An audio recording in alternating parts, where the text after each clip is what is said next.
For anyone who's familiar with my memoir, this is a very different story, although maybe you'll find not so different in some ways.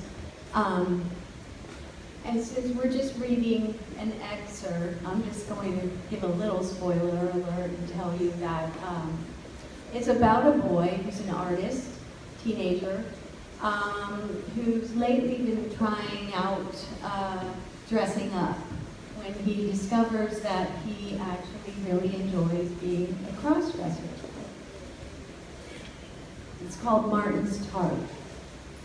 On this first day of summer vacation, the scent of lavender oil lures Martin Finch from his bed. His lumpy curls are matted on one side. He feels the imbalance but avoids the mirror and comb. Instead, he climbs into baggy black pants that he's decorated with metal clasps from the bins at Buck's, the hardware store his father worked in as a boy. Martin is taller than his life-size poster of Marilyn Manson. He likes the rock star's white face and heavy eyeliner, his writhing, androgynous body, bony and lingerie. Madonna would envy. Martin won't be old enough to work until next summer, so for now he's an aesthetic junkie in search of a fix. A boy with time on his hands and a desire to dress up. He's got his camera. In his pocket, he's carrying a shoestring with safety pins on each end. He'll use it to adjust the brassiere. Down in the breakfast room, he finds the bathroom door open a crack. He inches up to it, but his mother is in the bathtub. He bangs his head and she sings, "What'll I do?" His thought is, fuck if I know. He can't even think of doing something and he's caught. When you are far, she's got this wounded bird voice. Away. Before she had Martin, his mother had a lounge act. And I am blue. Martin is named for his father. What'll I do? Get a life. They've been alone since he was in grade school. His father, who was in the Navy, was killed at sea, according to Martin's mother. But Martin never believed that story. There wasn't even a funeral. When his dad showed up after school one day to say that he lived 29 miles away in a town called Sadie, Martin said, "I've been hoping you'd turn up." And they've met secretly ever since.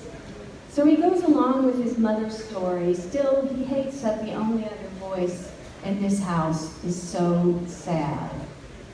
His spirit is buoyed, however, when he sees the lavender oil in the bathroom mirror. It's simmering in a glass dish that glows orange over a candle. The lighting is perfect. Behind it, his mother's curly red hair swept up. Her ivory arms rim the leaden tub against checkered tile.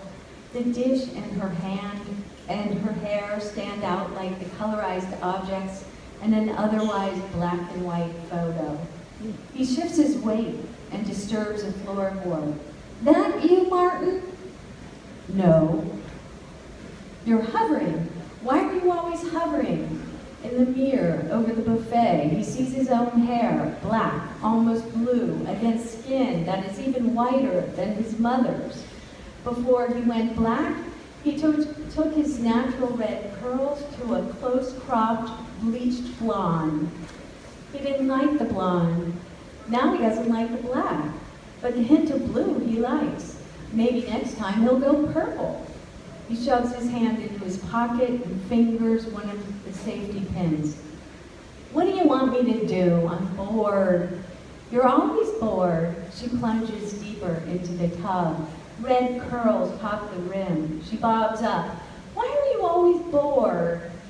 He wonders how he'll look in lingerie, especially with the black hair.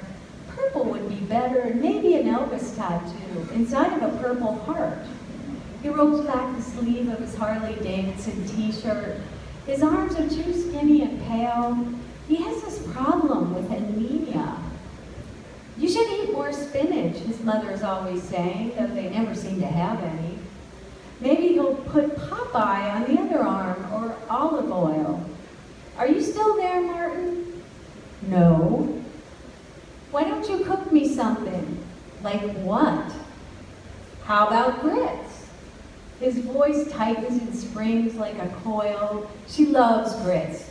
He can't stand the thought of them, too white grits. We have no food. We have grits.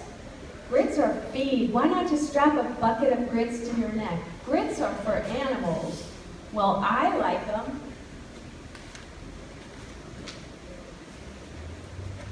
Her body makes a slurping noise against the tub as she stands up. He turns away and says, I want strawberries. She doesn't answer. Now she's got a white towel wrapped tight against her body. Her legs are wet and a little pink from the hot water. She taps her foot on the door to close it. He waits. She pads around the bedroom, drawers open lazily, then slams shut. Minutes later, heels click on the wood floor as she emerges from the door in the hallway, sliding into wrist-length gloves, white. Her cotton dress wraps at the waist into a crisp mandarin collar. The dress is light blue, too light, but it matches her eyes.